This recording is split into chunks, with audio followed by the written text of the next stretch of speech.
बिहार के पूर्व डीजीपी गुप्तेश्वर पांडे कुछ दिनों पहले बड़ी चर्चा में थे। पांडे ने कभी नौकरी से वीआरएस लेकर राजनीति में हाथ आजमाना चाहा, लेकिन कुछ हासिल नहीं हुआ।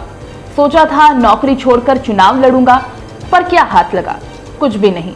और अब आखिरकार वो हार मान ही गए हैं। राजनीति को तौबा कर कथावाचक बन गए हैं। कहते हैं कि अब राजनीति से मन उब चुका है, बिल्कुल इच्छा ही नहीं है कि राजनीति की जाए।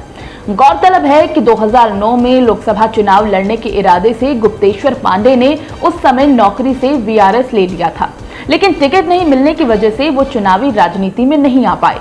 फिर कुछ महीनों के बाद बिहार सरकार ने उनकी नौकरी वापस बहाल कर दी। पांडे जी का मन नहीं माना। 2020 में डीजीपी रहते हुए फिर से वीआरएस ले लिया और चुनाव लड़ने की मंशा से जेडीयू में शामिल हो गए, लेकिन इस बार भी उनकी राजनीति में एंट्री नहीं हो पाई। राजनीति में सफलता नहीं मिलने के बाद आजकल गुप्तेश्वर पांडे कथावाचक की भूमिका में नजर आ रहे हैं।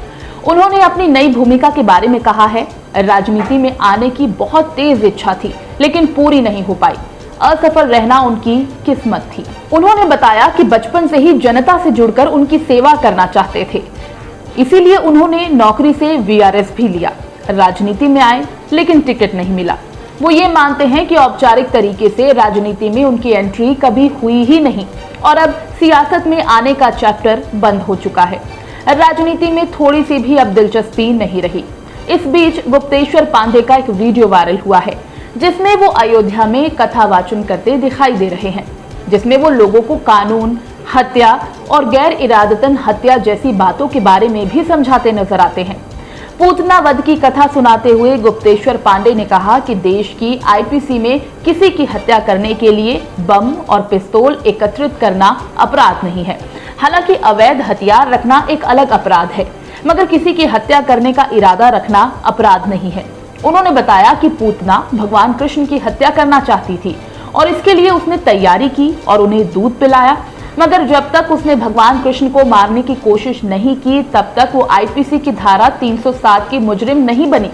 एक बार पूतना ने भगवान कृष्ण को मारने की कोशिश कर दी तो वो आईपीसी की धारा 307 की मुजरिम बन गई। पूर्व डीजीपी गुप्तेश्वर पांडे मुख्य रूप से बिहार के बक्सर जिले के रहने वाले हैं। वो 1987 बैच के आईपीएस अफसर हैं। उन्होंने कई पदों पर बिहार के करीब 26 जिलों में सेवा दी।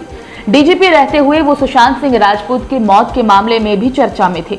उसके बाद उन्होंने वीआरएस लेकर राजनीति में हाथ आजमाना चाहा, लेकिन कुछ हो नहीं पाया और अब कथावाचक के रूप में दिखे हैं। गुप्तेश्वर पांडे के कथावाचक बनने के बाद बक्सर में रहने वाले उनके करीबियों का कहना है कि उनकी इस नई पारी का हम स्वागत करते हैं। वो हम लोगों के मार्गदर्शक हैं, ऐसे में हम लोग उनके साथ हैं। उनके चचेरे भाई का कहना है कि अगर वो राजनीति में आते हैं तो गाँव का विकास होता, लेकिन अब उनकी मर्जी है, जो भी कर रहे हैं अच्छा ही कर रहे हैं। उनके भाई अशोक पांडे का कहना है कि अब वो कथावाचक बन गए हैं तो कोई दिक्कत नहीं। खैर, नौकरी छोड़कर राजनीति में आने वाले गुप्तेश्वर पांडे कथावाचक तो बन गए हैं, लेकिन देखते हैं वो यहाँ भी कितने दिनों तक टिकते हैं। कैसी लगी आपको हमारी ये स्टोरी? कमेंट बॉक्स में हमें जरूर बताएं। डेली बज़ इंडिया को सब्सक्राइब करें, वीडियो को लाइक और शेयर करें।